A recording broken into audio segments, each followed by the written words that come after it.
basically, oh crap, I have a flat tire. So, Damn, and you can't fix it. Oh no. I wouldn't be saying crap, but you know.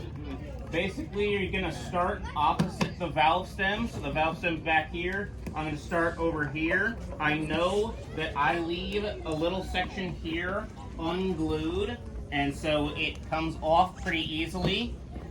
And then the rest of it, I just have to kind of work off. Just rip it off. It's a little tough depending on how much glue you use, all of that. That really depends. That really changes depending on, you know, how much you use, who you are, how much kind of force you put on the tires. So, rip the tire off. And then say, okay, that's my flat. That would be, if I'm in training, I have a little bucket back here that I would basically, it has my CO2 and adapter, as well as a whole spare tire. So And I that- basically... And that tire you want to have it that is stretched. Yep, and so this You wanna tire have a is brand new a recently used tire, hopefully recently used tire, that basically I've got bundled up. Gonna take it, find my valve here, and then start at the valve, put that in, work the tire on, and then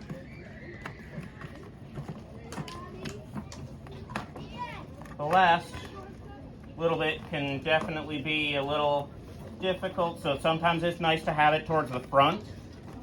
Then just pry that thing on.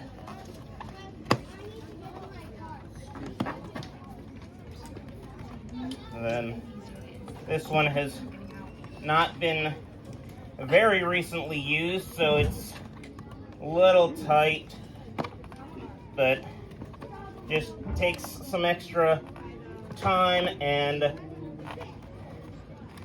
work to get it on. I'm sorry, what did you say, Joey? You're not in first anymore. Yep. Third place. Fourth So place. I want to make sure that the tire is generally centered on the rim and none of it is really kind of far off. And then I'm going to take the CO2. This is, I would have this all bundled and ready to go, but I had to use this one yesterday. It was a good thing, because how many miles out were you on the Van Fleet Trail? About 4. Yeah, fourth Miles place. out from any help.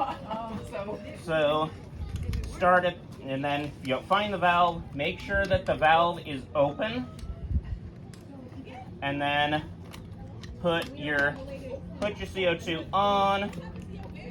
The adapters work different depending on which one you have. So just figure out how your adapter works. Mine, I screw it on, and then I back it off a tiny bit, and then the CO2 will go. Get a clean exit off of that so you don't lose much air. And then, again, as I kind of said, I would put a lot of this stuff back in the back area. Depending on race scenario training, all that kind of depends. At this point, I'm good to go. You can close the valve here as well, but that should not affect anything if you don't. And so you have a fresh tire and with air. So I'm sure that was probably around 5 minutes, but It's okay, you were explaining. We use oftentimes, Daniel will, the day before a race, if he's putting on fresh tires, like usually if it's a big race, you want to have a fresh tire on, then he takes the old one that was I on take there. the one that was just on, Yeah. and you know, say it was the day before and I just took this tire off to put a fresh tire on. This, after I took a look at it and said, okay, no big cuts or gouges out of it. This is going to be my spare for the race. So I bundle it up along with my CO2 and adapter, and then put it in the back. So. And that would have gone on a lot easier had it just Yeah, been had it stretched. been just stretched. So Danny, you run on podiums, Continental podiums? That's your, So that is your what I preference? use. Continental Podium TTs. I don't think they're made anymore. I think it's just whatever you can find. But yes, I've been trying to find a different tire to use in the very near future. Okay. Oh, so I didn't know they were actually. After buying out every podium TT Yes. you could find in the U.S. Okay. Bought 'em all out. The stashes. Well, you know, I found those actually better too than the typical Panaracer. You know, they have a layer that protects the tire as well. Yep. They have the Continental Panaracer competition, which is a